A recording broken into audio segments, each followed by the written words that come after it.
والصراحة أحسن حاجة اللي كنت كنتمناها طرا في هاد كأس العرب وطرات هي الحب ما بين الشقيقين، ما بين الجزائر والمغرب، ما بين الشعب الجزائري والشعب المغربي، وما بين الجمهور المتواجد في قطر الجمهور الجزائري، وما بين الجمهور المتواجد في قطر الجمهور المغربي. الجمهور الجزائري يشجع المنتخب الوطني المغربي، والجمهور المنتخب الوطني المغربي يشجع المنتخب الجزائري. وهذا الشيء هذا راه كيفرحنا وكيفرحنا بزاف، وكنت تمنيت هذا الشيء هذا يوقع في كاس العرب، والحمد لله والشكر لله وقع.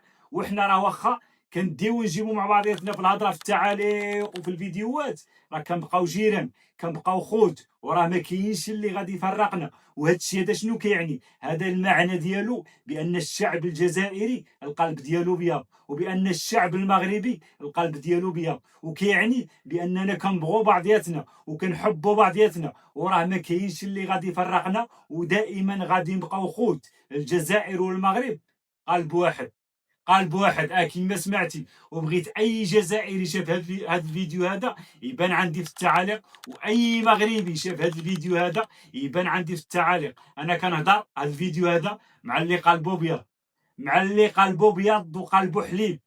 ودائما المغرب والجزائر خاوة خاوة، والله يدومها علينا فرحة إن شاء الله، الله يدومها علينا فرحة. وراه إلا غلبنا في هذه الماتشات هذه، غلبت الجزائر ولا غلبت المغرب كذلك، ومثال غلبت المغرب، راه غادي نتلاقاو الجزائر والمغرب.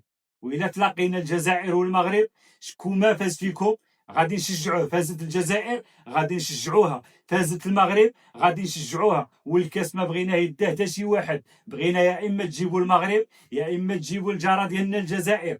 وديما مغرب وديما جزائر، والتحيه للشعب الجزائري والشعب المغربي، والتحيه عاوتاني للشعب الجزائري الشقيق والشعب المغربي.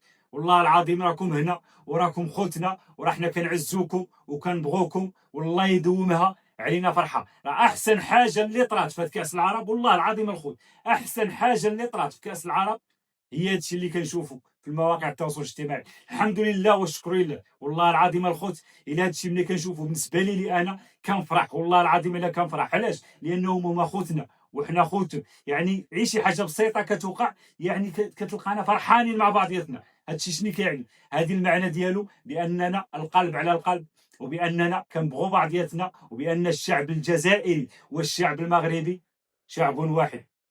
السلام عليكم ورحمه الله تعالى وبركاته.